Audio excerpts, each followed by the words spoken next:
It's been a while since I've done a YouTube video on using Mastercam, but I wanted to do a video that shows how to set up the stock, or how at least one way to set up the stock and easily do that on a piece that if you have a 3D model that does not have the same exact size as the stock piece that you're starting off with. So all of the examples that I've used on previous videos that I use in my manufacturing engineering class use a 4-inch by 2-inch by 1-inch thick piece of plastic.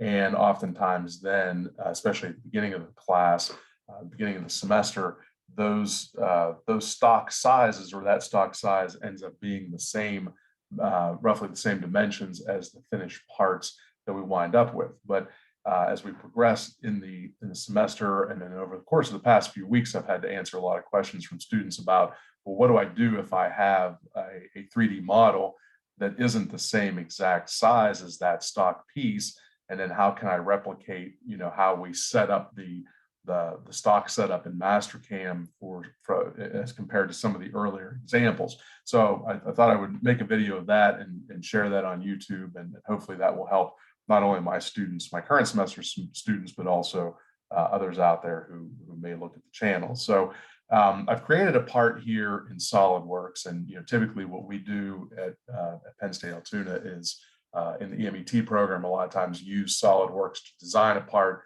and then separate Mastercam file to then define the tool paths, design the tool paths, and implement those tool paths in Mastercam to run on a Haas VMC that we have in the labs as part of this class. So in this case, you can see I've got my 4-inch block. So in this in this X direction, the 4-inch, the 2-inch, and then by the 1-inch thick piece. However, I have these step features cut out, and so if I were going to want to put my origin here in the on the top of the block, in this sort of lower left corner of the block, if you will, the way that I've done all the other examples that I have out there as videos, then I'm missing this 1/2 inch of stock piece here. So how can I go about best rectifying that in Mastercam? So that's what I want to show everybody now. So as I go over to Mastercam, what I'm going to do is open that up. I'm going to open that part up from this folder. And whenever I go to do that, it's the stock setup example. I'm going to select these options, and there's really in one of the previous videos that I did, I didn't select any of these, the edge curves, or the using the system color for imported solids or anything like that. But I wanted to show you that you can make some of these selections. They're not totally necessary, but I am going to make at least the selection for the edge curves and the use system color for imported solids. One of the things that I found as I was kind of experimenting with this for this particular video was that I liked, the fact that the color was good. It was the same color that I had been using in the other videos, and of course in class.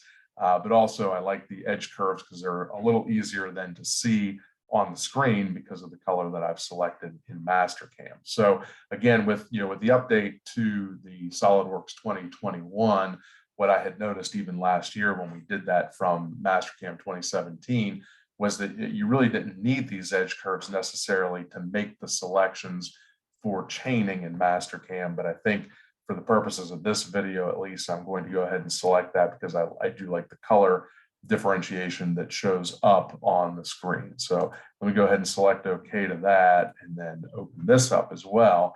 One of the other things that's going on here is that I want to be machining such that this is the top of my part. But right now, as I've brought this in, because of the way that I created it back in SolidWorks, with this on my front plane, if I select the top view here, then this is my top view, but that's not what I want. So what I'm going to do is make use of the transform and translate to plane function here. And if I just make a window selection around everything and click on end selection, and then if this is my top, so really what I want is for this to be my top. So if this is now my top, I would want this then as my destination to become the front in order to make this the top. So that's what I'm going to do. And I also made sure that I enabled this move instead of the copy here so that it would do that. So let me go ahead and select OK. And so now, as I go back to my top view, then this is of course what I want. So I'll go to my isometric view too, and then I want to go and change these colors back. So as everybody knows who uses Mastercam, when you make changes or bring things in, sometimes the system colors are overridden by this sort of purple looking color.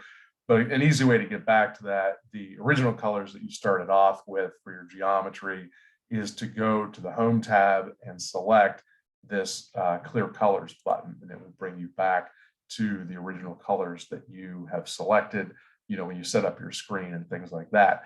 So in this case now, my origin, at least on the graphics area, is shown. The origin is at the bottom of the part. What I want to do is I'm going to add my machine group here. So my mill, and for us, it's going to be, for us at Penn State Altoona, it's going to be this generic Haas 3X mill. And whenever I open that up and I go to select my stock setup, what I'm going to do is enable this display. I'm going to bring this over to the top left-hand corner.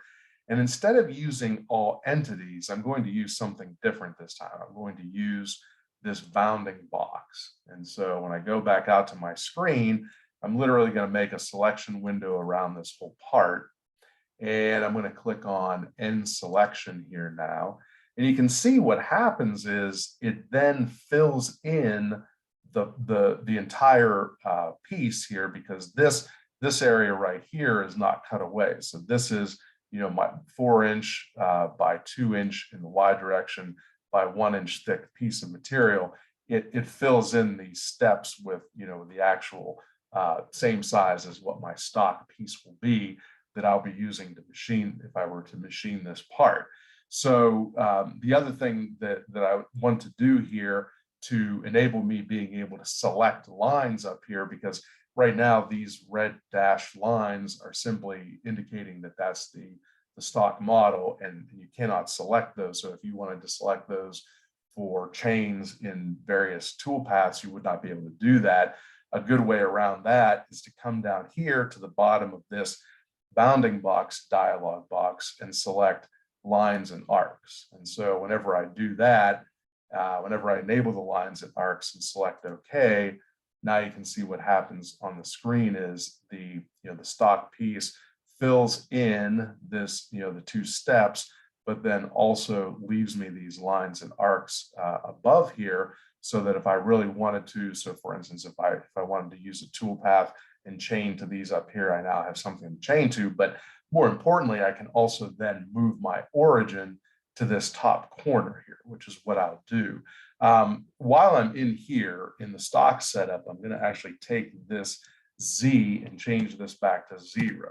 And what's going to happen here is when we go back out to the graphics screen, you're going to see that this is going to shift.